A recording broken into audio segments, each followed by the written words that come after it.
It feels like one is peering into a macabre dollhouse of broken lives.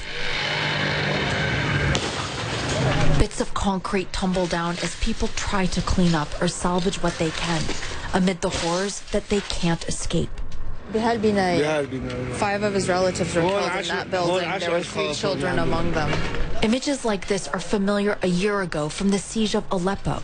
But this is Idlib city. This is where families were supposed to be safe.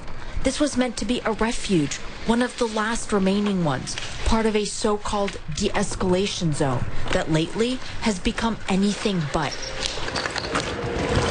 The 4 strikes that hit here happened 5 days before we arrived. And many of those we met had actually fled from Aleppo.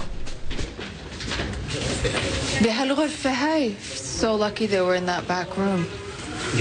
Muhammad Qadha Qabji is haunted by all he has lost. His wife was killed in Aleppo 6 years ago. He's raising his 2 sons on his own.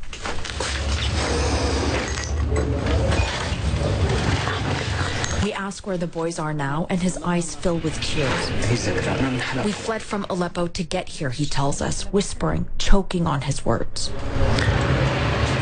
There is no solution. There is just no solution.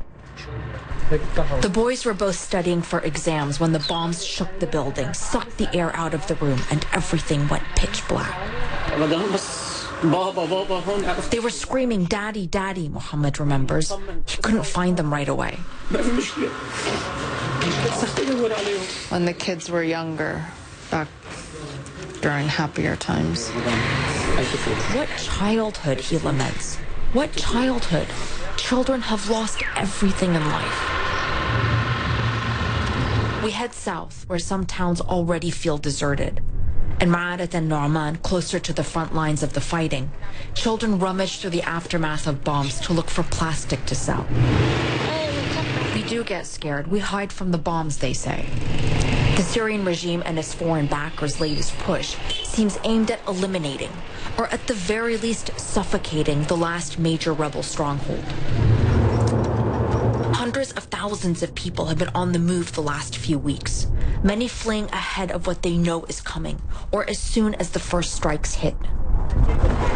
Some live in makeshift camps along the road to Turkey, bringing everything they can, including their livestock. By now, everyone is resigned to knowing that no one is going to save them. No one is going to stop the violence.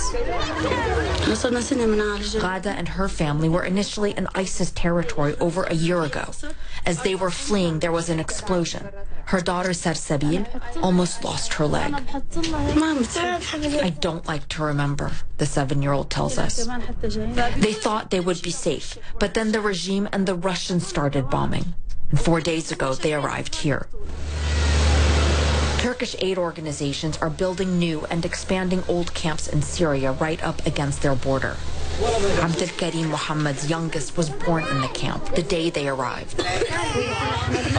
He's saying freedom, Abdel Karim bitterly jokes. If a barrel bomb had hit us when we were sleeping, it would have been more merciful. Syria's remaining rebel areas risk turning into the next Aleppo. Only this time, even fewer people are watching. Even fewer seem to care. For many we spoke to here, it's not about if this area will also get bombed, it's about when. And how many souls can get crushed into this shrinking safe space? And what happens when it's gone?